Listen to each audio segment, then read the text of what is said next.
the same guy, if he has nothing going for him, that's wasting time. You could be using that time to build himself up to get somewhere in life. No time to spend his cards missing down.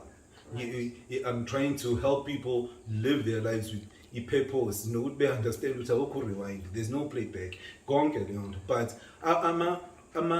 I'm a females. I'm a ninja. Ideally, we traditional. You want to be a house time because I want time. Yes, we want to be a housewife. When's the wonke leon? When no man ngahlala restaurant, no man ngenza yonke leyo nto ngoba wena the only thing also ifuna out of life your end goal ukuthi ube taken care of kanjalo kanjalo. But not only taken care. So here's where a lot of females, when you speak, can get offended, right? And I don't think you're trying to be offensive. No. Right? But the language that you use can be very, very offensive. Like what? Right? Delusional? No, you didn't even use that, but now you're wanting to use it. But you didn't use that, right? Okay. Uguti, all I want is to be taken care of. That's not all I want. Yes, I do want to be taken care of. But I also want to take care of you, right? Okay. So I'm taking care of you by making sure that your home is well run, by making sure that your children are the best that they can be. I'm taking care, but you seem to think that those things that you wanted me for are of no importance compared to what you're bringing. Yeah, they're not. Right. So they might be, if they're of no importance to you, then why even do it? Because then, shoot, you are wasting time here. Bengithi ukhumbule ngizwene isikhathi ngize ngithi uzufike la kade kuyi household khona usisi uqashiwe uyaklina kuno chef ufika uyapheka noma ngiyayiphekela ku right. Life is going on. Right. Ufika sengi-established nginalokhu right. Uzocomplimenta wena ngokufika kwakho-ke nje ubucompliment ufuna ube housewife usekhona uzoba unnecessary-ke lo kade outsourcwa ukuthi bezokwenza u-A, B and C ukuthi ngoba wena u-replaceable njengoba nami ngiyi-replaceable kule situation besama-equals noma sibambisene ngoba tomorrow exactly. But if I'm not the only millionaire around, yilento esike sayidiscussa sinothamithi ufika umthatha umuntu angifuni ukubeka ama-position abantu angathi akekho right. Asithi nje uyamthatha umuntu ukundi wenza amayadi u-garden lady asisho njalo noma usebenza emaplazini umthathe umgeze umgroome ebe right umuntu suddenly you say equal. Eddie Murphy said, I want 50-80, I want 50. I don't know if you know that joke, no, uthatha umuntu sefuna ukuba equal ekhohle ukuthi i-hustle lento akabayi appreciate futhi noma sacrifices amanye owenzayo ukuze umlethela lo muntu bese sebona ngathi ngoba they are playing i-role yabo sekufanele manje ngoba sekufuna ibe equally ke manje ama-roles ngoba wena you looking after me I'm making it possible for you to look after me ukuthi wena comfortable la ukhona uhappy ngoba you don't have to worry about ama-debit order ngoba that does not exist. You don't have to worry about anything except yourself, the household, and just building yourself up now and complimenting me. Leyo nto engiyishona ukuthi manje wena ufuna ukuthi okay sengiyi-millionaire bese sesama-equals ngoba seshadini community of property uyazi besihlukana uno half of that 2 million suyi-millionaire now. That's where the problem starts. Kanti bowazi ukuthi ngikushadile ngiyi-multimillionaire senze i-prenup ngiyakutshela futhi ukuthi njengoba ungena ngenza i-prenup for every 5 years kunyuka i-percentage ongayithola if anything should happen kumina kanjalo as we're building ourselves up. You're entitled for this every 5 years kanjalo i-agreement yethu ezinye izinto abantu abangazenza. Problem iqhamuka isikhathi sesiba equally ngimthathile ufarm worker use-right usengitshela ukuthi I'm not the only millionaire out there ekhohlwe. Just so you know, I'm not a farm worker at all. I don't know why he felt the need to do that. No. Kuba ile problem enkulu ngama-females futhi ukuthi umuntu uthole ukuthi bombuza ukuthi okay rate yourself out of 10 ukuthi wena uyinhloboni out of 10 nje ideally nangu most prettiest woman there, nomuntu feminine, nayo yonke into, rate yourself njani. But delusional abaningi bazotshela ukuthi bawo 10 out of 10, bawo 9 out of 10 kanjalo. Bese uyambuza ukuthi okay, njengoba u9 out of 10, u10 out of 10, besides lokho yini oza nakho ke kwi relationship. Hayi wena nje okhethe mina ukuthi ngizo uzelana. The more ninaleyo problem ukuthi ngoba umuntu ekubona uyi-wife material wakuletha la wakugroma usuyitshela ukuthi sengi-equal ngoba ekuchoose out of bonke abantu. That's where the representative goes. I-representative ihamba kakhulu bese umuntu ngempela seyibone seyi-equal financially nayo yonke into ngoba ingastrugglishanga ukuthi ezifike lapho. Okay, so two things here for the audience. Yeah, but yeah. Yeah. I started with the idea of time management. Yes. Oh, phela wena ungidisturb. Isikhathi ngisake explainele ngesikhathi. Ungidisturb ngisakuchazela ngithi leso sikhathi leso. It's always the woman's fault. No. Isikhathi ngisakuchazela ngithi ugcina usimosha ke isikhathi bozofuna ukwakhana nomuntu ukuthi sibuye saphuma kwi-topic but you do waste time bozothatha umuntu osadinga ukwakhiwa. Yabona bozohamba out there uzothola umuntu manje kufanele the best thing ukuthi uthole umuntu njengoba kade sibala nje ukhule kwi-household enobaba nomama. Ubaba was a dominant figure kwi-household. Uyakwazi ukumuza umuntu isikhathi umvetha. Uzokutshela hayi ubekhuluma ngoma wakhe kakhulu uma wenza ukuthi kufuneka uyamuza ukuthi hayi lo baba lo akadinga yena. Those people are going to have a problem in their relationship. Kuleyo uyifunayo wena ye-kingdom ngoba sekufuneka negotiate nayo yonke leyo nto uzofuna imali ize kuyena. Yabo lento ukuthi hayi imali control umuntu esifazane yonke leyo nto. Their families and dynamics anjalo that ngizothi ama-against ngoba iyona into yenza ukuthi ingene ekhanda bese umuntu yaba uncountable kwakhe umuntu thola iking manje siya remote control ngoba phela i-access emali kuloya muntu uyena owaziyo ukuthi unamalini bekubheda uyena owaziqala ukuthi kuyabheda bese kuthatha kancane. The best thing ukuthi ungamazisi uhlangana nemali ufike ngithi u-right and comfortable nayo yonke uhlangana nalokho awukwazi nokumsurprise umuntu. Umsurprise kanjalo ngoba ufuna ucele kuyena Valentine's ngeke ufike mina nembali uthathe imali shuthi wena unenye account ilana hayi manje iboleke emthamisi ohlala ekuboleka imali umthamisi ukuze wenzele imikhuba yakho. You understand? Exactly. So you never win kulama dynamics anjalo but people do it. Yes. Okay, yeah. So where we started off in this particular segment was when we were speaking in the beginning, we spoke about time and time waste. Oh, yeah. And Utami, who's our cameraman, you might get to meet him, then pointed out to Uguti, he saw Uguti, my face changed a little when Unjabula was talking about Nenzis is a time waste, and he felt Uguti this was something we should speak about. So Unjabula was trying to explain what he was saying. I don't know how we got here. Apparently it's my fault. Mina into time helped me to understand Uguti, why it's a time waste for a guy is because you guys are not trying to be friends with us. You're trying to get one thing from us. And the longer it takes for you to get that thing and move on, it's a time waste. You genuinely are not trying to be friends with us. You're not trying to hang out with us. We are not interested in that way. So that's why it's a time waste for you as a guy, right? As a female, I thought, Uguti, I'm a time waste because I exist, and therefore as a female I'm a time waste. I'm like, I did not invite myself out. You invited me out. Another thing that I thought was pretty interesting is the fact that the things that you men, and rightfully as a species of men, would consider time waste, as a woman I don't consider that as a time waste, right? Because my language is time. My language is spending energy. So for me it wasn't a time waste.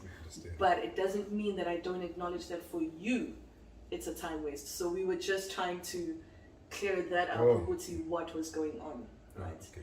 Now moving on to the discussion we're having, Unjabulo is basically saying that's basically what you're saying. She was a lutho. that's basically what you're saying though. You weren't much. Okay, if you weren't whatever, but apparently you weren't a queen. No, but there's nothing wrong with No, it. mhlawumbe uyi-queen uboyfriend omunye osenza lapha eplazini is fine. Kulabo ehlala khona ngize ngizama ukuchazela ukuthi useshintsha manje i-kingdom-ke usekwenye indawo la eyakhona usuyamthatha usuyam-upgrade-ke mhlawumbe usedle-croissant asadle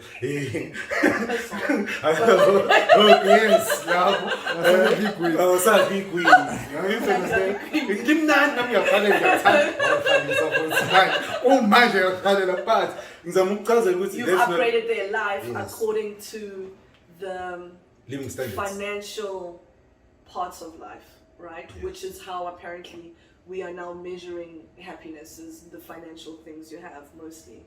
And I'm being specific about that for a reason. And I do think this is where men and women, a certain type of man and a certain type of woman clash, right? Is where it can become offensive. And I'm trying to really understand what you're saying is, if you're all about not wasting time, right? You're not going to bring a female into your life who is a time waster, right? And if you're not about wasting resources, you're not going to bring a woman in your life who's going to be a resource waster, right? And so I have value in your life just by being me, right? Now, I show that value. It can't be just by being me any more than it would be just about being you either, right? Because part of your value is in you are a millionaire. That's part of the value that I see in you. I'm glad that you see the value of yourself within yourself, and just as a woman, I see the value of myself within myself as well. So we're taking that apart. We're looking at the relationship itself, right? You will have done yourself a disservice as a man if you've accomplished everything in your life and then you bring in a woman who's of no worth to you, right? Yes. Then you lack direction, right? And everything has been a waste. Yes. You want this female in your life for the value that she adds to your life. Otherwise, what the heck are you doing? Yes. So some of the language that you're using, you're making it seem as if she is of no value. I'm like, well, those are two things that are inconsistent. Which language? You would have to record, but I can't remember what you said. It's things that I said that made you feel some type of way. I mean, that came across as some type of way. And that's why I'm saying we're now trying to decipher that, because that's what this is about. It's me trying to understand what you're saying. So just going back to the time value thing is for me to understand, okay, when you're saying time waste, in your brain, this is what you're saying. Oh, okay, now I understand. And in my brain, this is how I understand it. Okay. So we were talking about housewives and she was sitting at a restaurant or something and doing nothing, or whatever the situation was, right? But this is more for the audience than it is about us. Uguti, if you feel like the woman that you're with is of no value, you've done something wrong, right? That woman, whether it because she's a housewife, she's not a powerhouse, whatever it is that may not, and she never will be. You didn't marry her for that, right? But the fact that she's doing all the things that are, you're saying she's you had a maid, you had a butler, you had this, and that's what she's there for. No, not there for.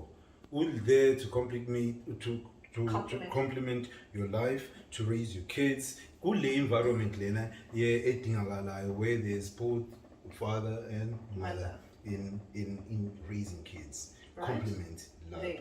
Angithi there are females abangamind ukuba ama-housewives. Right. So we are complementa futhi ngoba ufuna umuntu ozolokhu ni-compete naye. Right. So uthola already a female ofuna ukuba a feminine egrace ebe ney'ngane kanjalo. Right. I'm happy with that. Khona abantu who are out there abaney'moto zabo, who are having ama-females abaney'mpilo zabo going on nayo yonke leyo nto abathi no ways ngeke mina bengizoba housewife fanele wena ke umithe lokhu nalokhu yilo ma negotiations ngithi mina Okay. kade ngine-problem ngawo when you're talking Okay. about negotiations bese ulo same person onezinto zakhe happening impilo yakhe unempilo yakhe out there bomletha umfikisa la Right. ilama compromises la Right. okhulunywa ngawo manje no ukhumbule nami ngine-value ethize ngalokho ilawo headache leyo ongayidingi engizama ukuchazela abantu yazi bakhona abanjengoNontuthuko out there Butter beside me up. Anjani? Butter. no bakhona abanjengoNontuthuko originally abazothi yazi mina honestly ngifundile sengisho ukuthi ngifundile ne-PhD nginjani but I'm willing ukuthi ngibe u-housewife kuze ngibe u-housewife yes usune-barrier ngeke ube u-housewife to someone ongafundile njengawe in a way yes bengisho I asked for intelligence. ne-direction ukuthi ebe-established ngoba wena wenza ama-business studies wenze yonke into ubona umuntu uthi akana-direction kuye ufunde ukuzi-involve kwinto enjalo so kuba naleyo dynamic-ke futhi again ukuthi yes bese sefundile guys aphani igame yenu khona nizokwazi ukuthola umuntu imagine uthola i-housewife efundile enama-business studies nayo ngithi compliment impilo yakho kamnandi kanjani leyo muntu ngoba now you're busy hustling busy taking care of amanye ama-parts of-business you understand lokho plus nalokho okunye-ke kuyingane nazonke lezo umuntu okucomplimentayo lokho but awukwazi ukufika kuleyo position ungazakhanga awukwazi ukufika kwi-position ukuba nama-choices abantu aba-original abafuna ukuba ama-housewives ukwazi futhi ukuthi uwam-afforde if ungeke uphile impilo yokuthi wena you've got your shit sorted. You understand? Your life sorted, everything is sorted.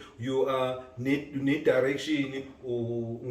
Happy without that person. Uzo compliment and make you happy. Yeah, I would just add my problems. Okay, so I wanted to address something else, okay. And I wanted to concede that point. Okay.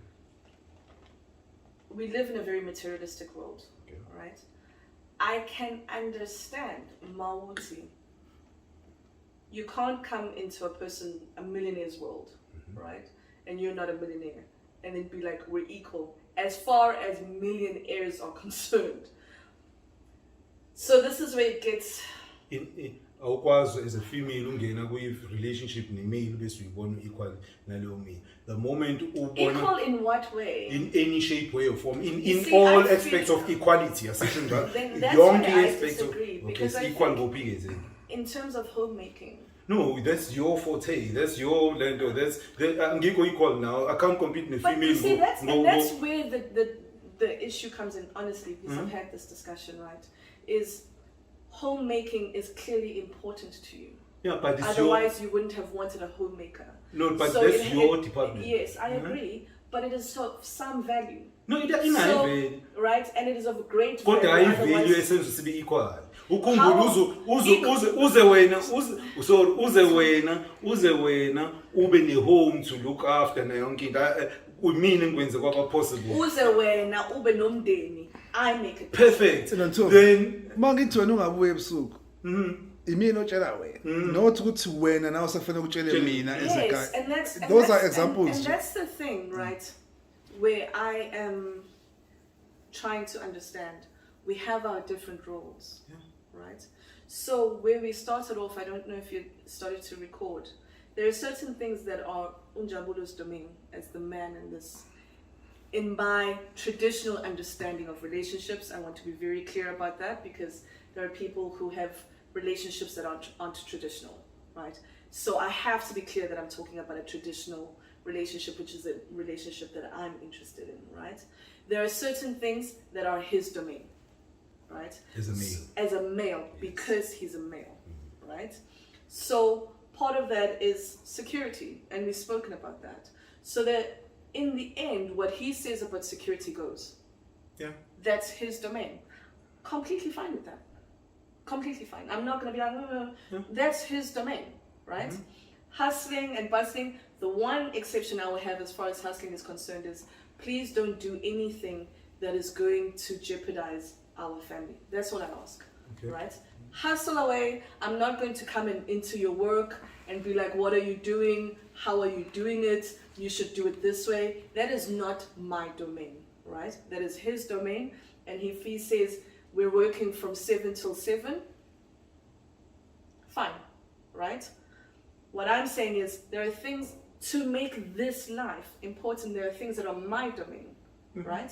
And I say to him, this is my domain, right? But for us as a couple, there's 2 people here. So if it's about the cleanliness of the house, if I need a maid, I don't need a job. That's my domain. I don't need a job to tell me I can't have a maid, right? No, my domain. Okay. That's what I do. Ukhumbule mina ngingakutshela ngifuna si understand mina ngakutshela ukuthi I don't want a maid.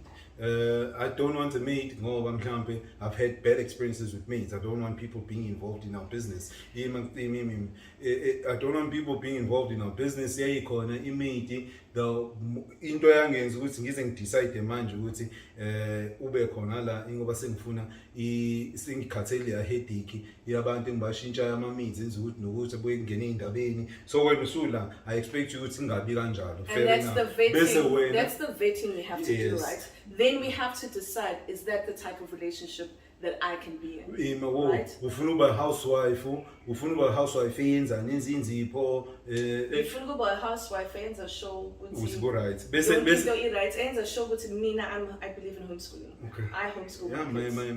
No umsebenzi wokumbona nje right? So that's what I would be involved in.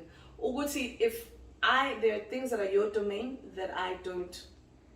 Ngizama ukuchazela ukuthi no angisho ukuthi mina ngifuni sengizama ukuchazela ukuthi ngeke ngifuna ukuthi ngifisa ukuthi ilama dynamics yesaba khona ilama negotiations agcine khona ngithi mina bofika ngifuna ukuthi siyicanga ukuthi ngoba bakhona abakwazi ukutolerate leyo nto kwezinye indawo. Kamswati bethi bofike Kamswati kushadwa ama queens akhona umswati ethi yazi kulesas leya King's Gold lesiyana angiyifuni imidi nani ngeke ibe khona imidi futhi kuzotolerate in but kulama negotiations kuma females these days kufanele negotiate just because angena umswati but ekhanda la wonke umuntu male abaningi abane kingdom yabo they want to be treated njengomswati ngoba sibuthi wafa who gave them the authority ukuthi ezebe yiking ngoba yena iking yami ngizamchazela ngisho ukuthi ngiyam disrespect in any way shape or form ngithi ngoba ku possible for some other human being that possibility yaleyo human being nami ngiyayifuna la kwami bekuthi sisazo negotiate ilento mina ngithi ngifuna uzobe ngathi mina no you're saying in general thola umuntu ongeyilokhu ngiphatha ikhanda lokhu negotiate ozothi yazi ngicabanga ngempela uba nemaid ngoba ngifuna ukwenza homeschooling ngiyazi kuyangidisturb ukwenza homeschooling kanje ngempela yazi ngcono senze nje homeschooling iqale ngo9 uvuke wena earlier wenze housework ekhona nge7 minutes ngoba ngiyibe khona maid bese ngicela singaphinde sinegotiate indaba yemaid ngoba ngeke kwenzeke right. So khona umswati othi yena akayifuni maid khona umswati anginankinga nemaid so that's where the vetting ngisho ngizamchazela lokho ngithi angisho ukuthi abantu abaphile impilo le ngiprescribeayo ngithi angifuni ngikhuluma ukuthi asinganegotiate bese wena ulokhu ufaka lama negotiations amancane bese ufune ngivume give mina from the word go yes kukhona ama relationships anjalo and futhi abantu bangafili bad ukuthi bafile that type of way ngoba kukhona and futhi kukhona abantu abakwazi abayifunayo leyo mpilo enjalo and futhi iyajwayeleka kodwa what I'm saying currently in this environment esikuyona eThekwini headache le yama negotiations sometimes ngoba you don't go anywhere, you don't get anywhere with these negotiations njalo nama compromises depending on the man you are and what you want. Ngiyakunderstand nokuthi ufunani na zonke lezi zinto ngithi iproblem kuba ukuthi nina njalo ama females you ufike kungana midi usiyakhishwa imidi ngoba usukhona usuyafika wena usufuna ukushintsha la ngoba wena manje usufila some type of way noma sekufuneka kwenzeke ngaleyo ndlela sengizama ukuchazela ukuthi So with that, what you're Yes. saying, right? It's going back to the discussion we had about representatives, about whether you vetted or didn't vet. Yes. I think the way to conclude this conversation would be to say, you vetted someone, you married them, they changed, this was not who they said they were, you get rid of them. There's nothing else to say. I agree with that. yeah, We're going umuntu ehambe because we're going to be talking in circles and on things that we both agree on. ngishilo On leyo nto something that ekuqaleni we I agree said on. that ekuqaleni ngathi if someone ezongena bese yibona ukuthi akukona lento ade ifuna apho ngihambe khona Yeah. uzovula ispace kungena abanye kanjalo but kwi-platform enjeni kuba problem bekuthiwa sakhi manje bekwakhiwa xoxiswana bokufana ukuthi benine-problem emshadweni bese sengena ama-psychologist sengena in lowo mshado awusekho yabona beningangena emshadweni manje bese sekufuneka ingena u-third party lowo mshado is just you just delaying the lento esiyikhona eniyibonile enizama ukuthi ngoba you cannot I negotiate think desire you have to be no careful. you can't negotiate You have to be desire. careful. No, you can't negotiate desire. Okay. I understand that. I Siya said big that. psychologist yokwenza sewakha in. I don't know, but you have to be careful because there are some marriages that have worked because of that. Okay. Right? So I'm trying to help you here. It's not about me. Uguti, you're using a platform and making a very blanketed statement. Okay. Right? I'm going to be careful about a blanketed statement. So we blanketisa even more. Okay. Okay. Simi relationship. Mina now. ufake ikhamfatha ngiyayifaka futhi ngizoyimela le comforter. Le comforter ngithi the moment wangena kwi relationship bese sekufuneka u-third party ayisekho ungahamba uyengena u-third party nitshela ukuthi ku right kuleyo relationship but ayisekho right, it's a ticking time bomb. Singayibuka in any way shape or form but ayisayona lento adiyona original sekunegotiatiwe manje i-desire lo munye umuntu manje sekufanele before kwenzeke into ufuneka icabange konje lento eshiwo i-psychologist nanani it's a dead relationship. Yes, ingakheka na yonke into, that's why you find so many miserable people, that's why So prescription you don't think they can ever be happy? i-happy it's yabona ubone une-problem nomuntu ene-problem naye la akahambe ebone la ngena problem khona. It's always better to use the time onayo to build something entsha. Time yabona bo sane-problem nomuntu noma nento usafuneka nikoshe ngoba yabona yes kuba khona lo ungabonisani minor things but bese sekufuneka manje compromise ukuthi hayi ngoba wena ucompromise ukuthi bese sekufuneka u-third party so miserable so unhappy sekufuneka manje le happiness because of i-environment okuyona sekufuneka kushintshe i-environment engashintshanga uyifici iyona then hamba rather go angisho ukuthi awasebenzi ama-marriage counselors nayo yonke into but the moment guys ngikhuluma from a guy's perspective ke ngike ngitshele with the guys is consulting nabo uthola ukuthi umuntu uzongitshela ukuthi hey manje ekhaya manje angazi ukuthi ingenza kanjani ukuthi kuhambe kahle ini na yonke into unkosikazi asamuphi mhlawumbe ebusuku useyamncisha nani ithi khona umphayo khona ngoba umuntu khona umphayo khona angamupha futhi without these terms and conditions ngoba wayekwazi ukupha without the terms and conditions futhi uched abantshontshana naye kanawo lama terms and conditions wena onawo if ever ekhona noma bezofika ngeyabi nawo. So I will say this.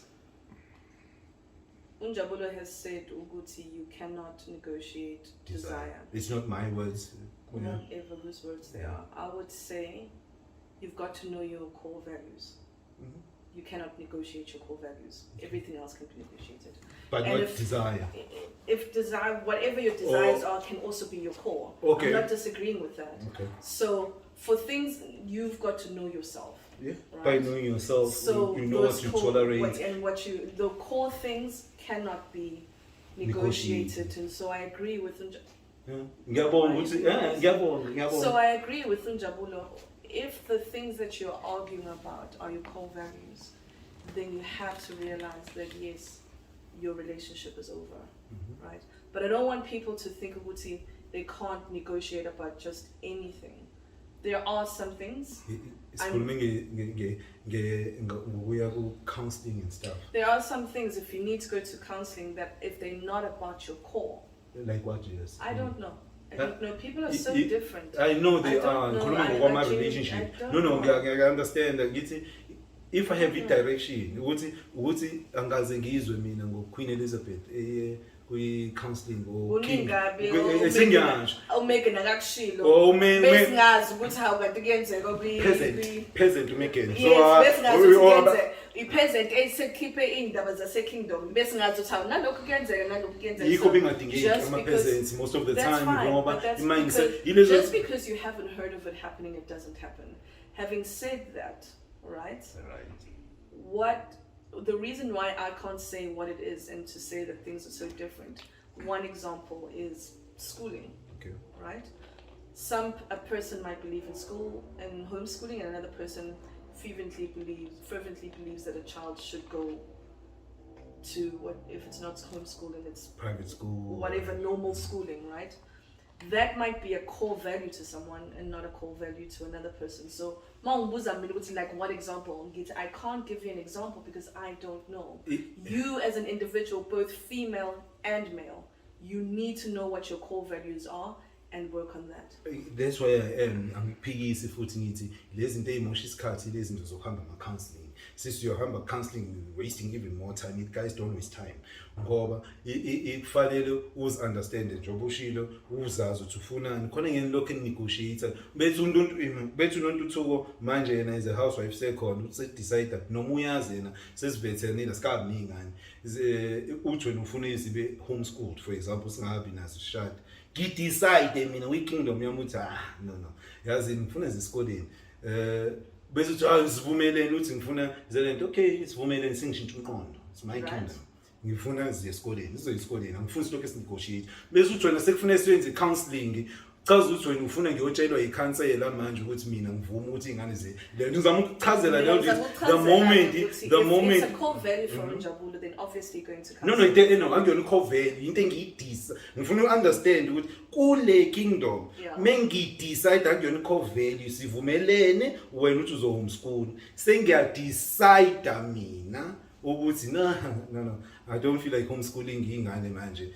ngifuna ziye Michael House bese uthi no wasting money and it's okay I understand mina ngifuna ukuthi ziye Michael House bese uthi uNjabulo angiza yasifuna se-counselling ngithi yabona ke yileyo zozinto ey'mosha isikhathi bwani okay umfundisi manje yikho ngithi bese sekufika kuleso stage as a guy sekufuna uyonegotiate kufaka omunye umuntu ukuze wena ungizwe noma mina ngizwe wena forget it ngeke you are wasting time. Leyo relationship beyikhona ni happy khona ngekho happy ngoba khona compromise ukhumbule if you've built yourself up umuntu efika la uya understand ukuthi uphilwa kanjani kwenziwani uyena khona uzo compromise but it doesn't have to be yourself wonke umuntu yena unga compromise uzelana but umsebenzi wami akubona ukuthi manje ngakhe wena uzube manje kanje ngisakha yonke lento ezokwenza ube comfortable ngizama ukuchazela lo. Well, and I think ukuthi wena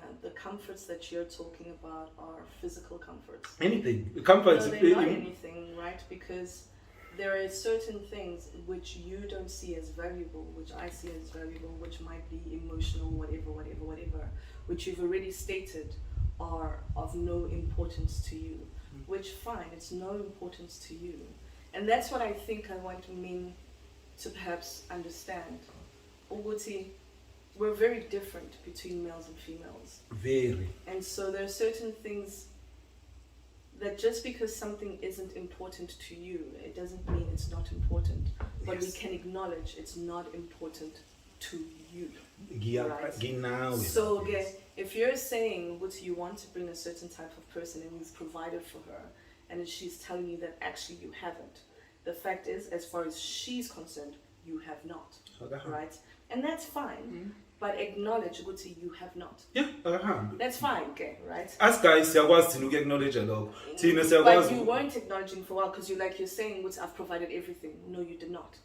Bengiprovide yonke into ofike ukhumbule uze la ungivethile wabona ukuthi yila ungaba right khona siyahamba wena bese usubona shodelwa ke uphuma uhambe la ngashodi khona Yes. kodwa bona ubona kushoda ngoba wena ufike la ingekho verse leyo nto okwazi ngitshela sikuyashoda sichaza ukuthi wena So we're going to and fro, you and I, Okay. right? We start off with the idea which we vetted. If we vetted, then nothing changes. Then we're cool. But we go back to what we said before, which if we vetted and then things suddenly change, then the vetting means nothing because circumstances have changed. they do change. Right? And if they've changed, then when I say to you, you aren't providing enough, you can't say one vet because that's exactly what you've just done 2 seconds ago, right? I vetted you when the circumstances were this. Circumstances have changed for whatever reason. So if I say it's not enough, don't use the whole idea with vetile. Yes, I vetted for those circumstances. Right. Those circumstances are no longer Right. what they were. So ke mangithi sekuyashoda. Well- Sekuyashoda. Not because kushoda la bengivethe khona. Sekushoda because the circumstances have changed. You know, bokhuluma ngokushoda mhlambe nami islow sikhuluma kanje umshoda. Angazi phela Finances Jabulo. siyashoda. No. Doing things what sekushoda attention. Sexual attention. It's so very difficult to talk about these things because both you and I are speaking about hypotheticals, right? Okay. So because I'm preempting you and you could correct me if I'm wrong here. Yeah, depend on footing. Now as a woman, what's mark short right? So for a woman, mark shorter, but we as a shorter because this is where we're going. And we both agree that this is where we want to be, then you can acknowledge it's okay, no man shorter. So go shorter, maybe I don't have as much time with my husband anymore, but I don't have as much time with my husband because I know he's working to accomplish a certain goal.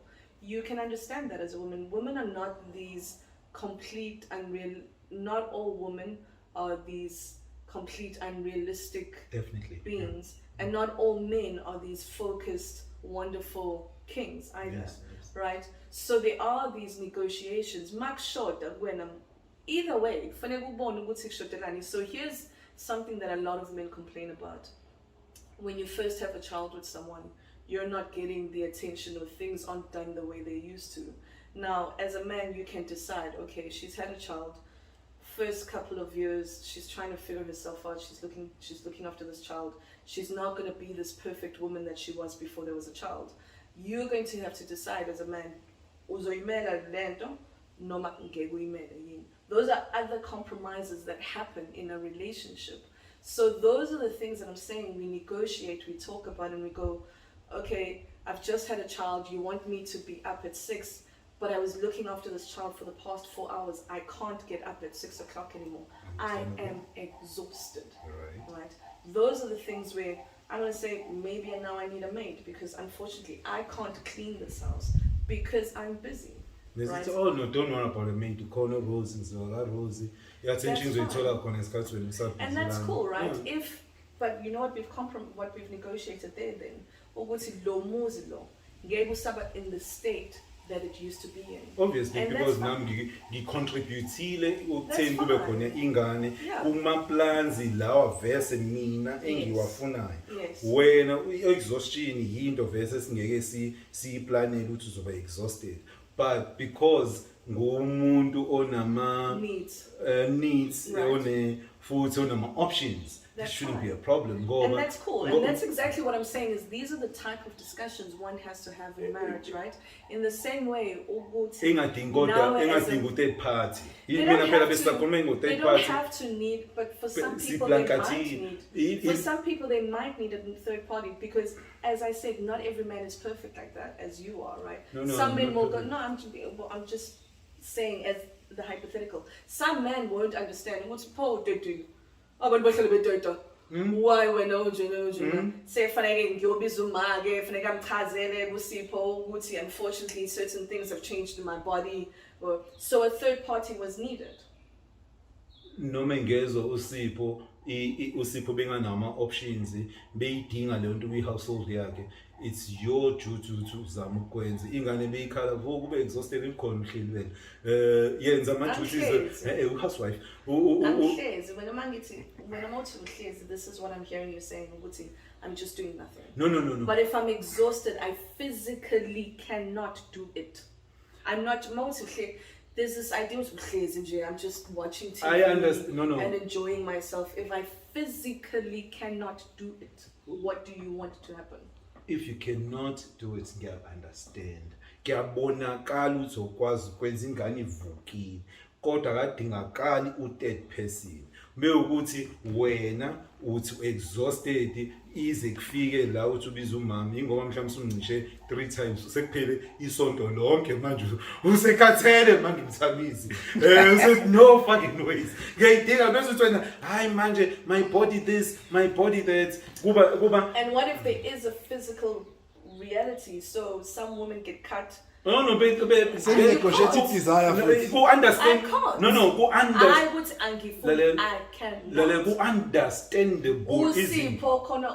That's what I'm saying. Is there are some people who are just unreasonable. Ozoti angingene. Yiko ngi-promoting indaba yokuthi guys, it's important to have options. And I agree. It's very important to have options ngoba I agree. Kuhamba kufike kwi-stage la abantu besifazane khona bengakwazi ukwenza lento le esicabanga. Sometimes, most of the time, whenever singahaslishi ingqondo i-free idinga ukuthi okay, we need now to entertain ourselves somehow in one way or the other. But nama terms and conditions lana nama issues lapayana, you do need options. That's very important. Yeah. No. We're not disagree because we're very traditional, but baningi out there, females, afuna tradition from males, but they're not willing to be traditional women. Abafuna ba feminine. Femininity yabo conditional nayo. But kwamambanyana ke lo othala sakwazi. Certain things. But I think I'll take part. However you want it to be, right? Kona ozoti mina understand that. Ngizoyeka masithole ngiqhubeka. Lo ozoti understand mina ngifuna kwenza kanje ngibe ngakwazi fanele ngenze kanje. Umkhiphela ama records kadokotela. Akanandaba. Hayi ke asaddress labo bantu But that's what I'm saying is this one is a very easy one to use because we all understand health issues and whatever. There are certain circumstances that I can't think of except this one that I thought of now. Okay,